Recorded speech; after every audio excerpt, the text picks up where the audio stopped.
देखा है। भगवान के मंगल विधान में सदा सर्वदा सुख ही सुख है, इस बात को मान के प्रसन्न हो जाओ।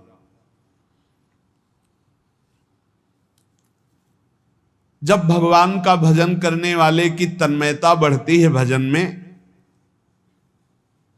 तो द्वेषी जन अपने आप तैयार हो जाते हैं। भक्त कभी किसी से द्वेष नहीं करता, अपने आप वो द्रोह करने लगते। तो नरसिंह मेहता जी से बहुत गांव के कई लोग थे जो जलते थे, ऐसे जलते थे कि अब क्या करें, कैसे मिटा दे नरसिंह मेहता जी को।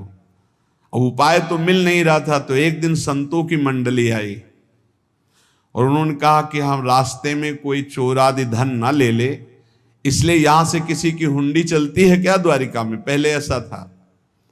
बोले हाँ हाँ, हमारे यहाँ बहुत बड़े सेठ हैं नरसिंह मेहता जी, पर आप कहोगे वो मना कर देंगे।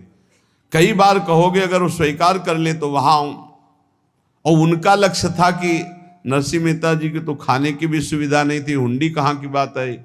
उनका था कि जब वो ना कहेंगे तो संतजन नाराज हो जाएंगे, अगर हाँ कह दिया तो वहां हुंडी चुकेगी नहीं, तो संतजन अपने आप इनको शाप दे देंगे, अपराध बन जाएगा, ये नष्ट हो जाएंगे।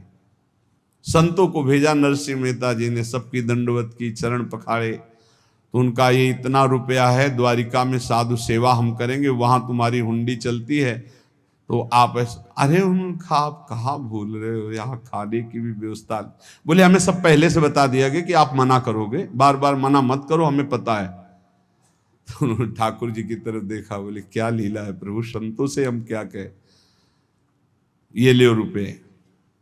उस समय स्वर्ण की मोहरें चलती थी, बेच के बाजार से खूब उन संतों को पवाया, उन्हीं संतों की सेवा की। और उनका अपने सेठ का नाम तो बताओ जहां हमें जाके हुंडी मिलेगी। सेठ सावल सा सेठ। संत जन गए वहां, पूछा कि नरसिंह मेहता जी का जिन सेठ से परिचय, उनका नाम सावल सा सेठ, उनकी गद्दी कहाँ है? तो जो कुछ भक्त थे वो द्वारिकाधीश की तरफ संकेत करते कि वही हैं। बोले नहीं नहीं, वो सेठ है, उनकी गद्दी चलती थी, पूरी बाजार में कहीं कोई। अब संत जन एकांत में होकर के बहुत विचलित हुए, क्या हमारे साथ धोखा हुआ?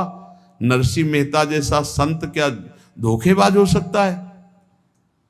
देखो संशय तो बहुत विचित्र होता है, बड़े बड़ों को संशय हो जाता है। जब भगवती सती जी को संशय हो गया, राम जी को हे खग हे मृग हे मधुकर श्रेणी ऐसा पूछते हुए कि सच्चिदानंद कैसे हो सकते, तो किसी को हो सकता है, क्योंकि वो बुद्धि की अधिष्ठात्री देवी है।